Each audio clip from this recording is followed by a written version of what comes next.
எல்லா புகழும் இறைவனுக்கே, எல்லா புகழும் முருகனுக்கே. இது என்னன்னு தெரியுதுங்களா உங்களுக்கு? கொத்தவரங்காய். கொத்தவரங்காய் போல உடம்பு அலைக்கும்பாங்கள்ல, இந்த கொத்தவரங்காய். இங்கிட்டு மதுரைக்கு இங்கிட்டு இதை சீனி அவரைக்காம்பாங்க. இது ஏன் அந்த மாதிரி சொல்கிறாங்கன்னா, ஒரு லைட் இனிப்பு சுவையோடு இருக்கக்கூடியது. இது என்னென்ன பிரயோஜனத்துக்கு? முதல்ல அந்த காலத்தில் இது இல்லாமல் நமக்கு ஃபுட்டே கிடையாதுங்க. பழைய சாதத்துக்கு கஞ்சிக்கெல்லாம் இதை தான் வடகமாக காய வச்சு எடுத்து வச்சு சாப்பிடுவாங்க. இப்போ யாருமே இதை எடுத்துக்க மாட்டேங்கிறோம். ஏன் இதை எடுத்துக்கிட்டா என்ன? ஏன் அவங்க எடுத்துக்கிட்டாங்க?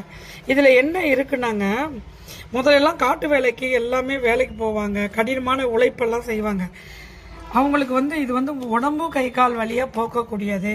டெய்லி ஒரு 5-6 காய் 7 காய் எடுத்து நல்லா வேக வச்சு அதோடைய தண்ணீரை குடிச்சிட்டே வந்தீங்கன்னா உடம்புல இருக்க நோய் அந்தந்த இடத்துல முடக்கி வலிக்குது பார்த்தீங்களா?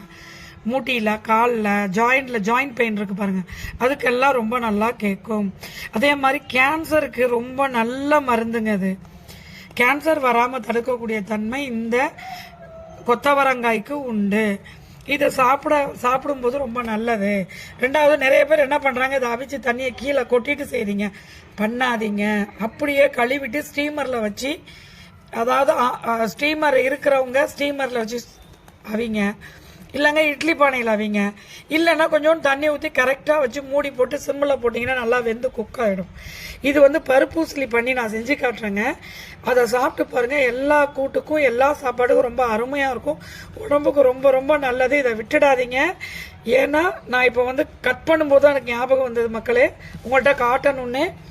கண்டிப்பாக இதை சாப்பிடுங்க. ரொம்ப ரொம்ப ஆரோக்கியத்துக்கும் உடலுக்கும் ரொம்ப ரொம்ப நல்லது. சாப்பிடுங்க, என்ஜாய் பண்ணுங்க. உங்களிடமிருந்து விடைபெறுவது சிவகாசி பரமேஸ்வரி. தேங்க்யூ.